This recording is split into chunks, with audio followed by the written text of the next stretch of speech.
We have heard some pretty frightening stories from students describing gunshots ricocheting off lockers. They describe these suspects as students of the school. Can you confirm for us that you are looking into that possibility? We're looking into it, but we have no idea who the shooters are as of yet. Two students we spoke with on the telephone described them as members of the Trenchcoat Mafia, which is a group, they just say, are a group of disenfranchised kids that have threatened revenge in the past for kids making fun of them. Have you heard that theory? No, have not. Not up here. And can you give us any more information on the kinds of weapons you think these suspects may have? We have no idea. Only thing we know is automatic weapons. Automatic weapons. That's all we know of right now. Yeah, there was also a report that a pipe bomb might have been used. That's true. That you can confirm that? Well, we have heard explosions. We don't know what type of bomb it was or what the explosion was. And Deputy Baker, we've been looking at pictures, aerial views of the school for the better part of the last half hour. Do we believe the students are pretty much in one area of the school now, in the auditorium area, or can we even confirm that? Boy, we can't confirm that either. And not until we actually get inside. And earlier you described an exchange of gunfire from the inside out. Describe to us the difficulty of your sharpshooters getting into the school right now. Well, the whole problem is when you've got victims inside the school, you got to be careful of that. So that's what we're running into now. And another reporter actually described a scene where in the hallway leading into this auditorium you had a bunch of people. He didn't know whether they were teachers or students. That I have no idea. Yeah. Is it a possibility we're talking about much bigger numbers than 17? Or is this just a pretty good guesswork right now? 17. Hostages. And I don't know if they're actually hostages yet. I mean, last we heard is they were barricaded, but I don't know if the shooters are actually inside with them. Okay, and can you give us an idea of the numbers of people now who are involved in work outside the perimeter of school trying to get in? Oh, I couldn't even tell you. I mean, our agency, Denver, is involved, and Sheridan PD, Edgewater PD, so a number of agencies are involved.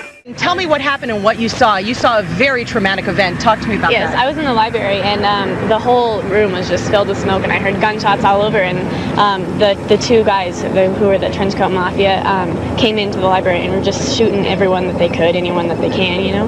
And so we were all under the tables, and the girl who was sitting right across from me under the table was shot in the head right there. And, I mean, it was the worst feeling that I've ever had because, I mean, blood was just going all over, and, I mean, I witnessed that, you know, and it's hard. Now, how did you manage to get away? Did you hide under a desk or go into a closet or what? I was still under the table when they were still coming in, and then they just kept on going back and forth between that and I guess the cafeteria are all over. So once they left the library, we just kind of ran and were running towards the cop cars, and that's when they transported us down here. Were these guys saying anything as they were shooting at kids? They were saying that they wanted to do this for their revenge. For the school, I guess, because I mean they're such an outcast at our school. Yeah. So otherwise, you must feel so lucky to be here today. I am very glad. I'm praying so hard. Okay, thank you so much, Emily. Thank you, Ted, so much. James is inside the school. James, we understand you tried to call the police and couldn't get through, so we're working on trying to hook you up with the police. Okay. Okay. Okay, thanks. We hear you've heard more gunshots?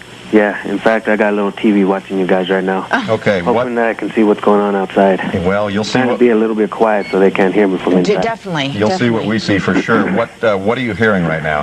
Heard a couple gunshots, and then people were running up and down the hall a little bit. And I guess I don't know what happened outside. I just heard them yelling, telling them to get down. They're inside the cafeteria. I hear stuff being thrown around. I'm just staying underneath this desk. I'm upstairs. I don't know if they know I'm up here. I'm just glad they don't. Okay. I'm just staying upstairs for right now. I just hope they don't know. Don't tell us where you are. Yeah, don't This is breaking news coverage. I've got Will Beck standing here with me, who is a 10th grader who actually saw some of this happen, so I'm going to put him on the phone and let him describe a little bit about what he saw. Will, what did you see there? Well, I was outside eating lunch, and all of a sudden I started hearing these shots, and I saw the bullets hitting the ground, and at first I thought it was fake, and then I saw a kid go down, so I started screaming, and then another kid went down, and he started screaming, I'm paralyzed and stuff, and I got my friend, and I said, let's get out of here. So we just ran to the commons, and then we ran to the bathroom to hide in there, and then the fire teacher, Mr. Andres, he opened up the stage door so we could get in that way and then be able to get out of the school, out of the gym entrance. So we left over there and like ran through the park and then over to some apartments, and I just called my mom from there. Well, I only saw one guy, but I saw him walk around the corner at school in the Commons. He was wearing this big black trench coat that went down to about his knees, and he had a huge gun. It looked like it could have been like an AK-47 or something like that, and he was a white guy. Okay, thanks. I appreciate it. Thanks a lot.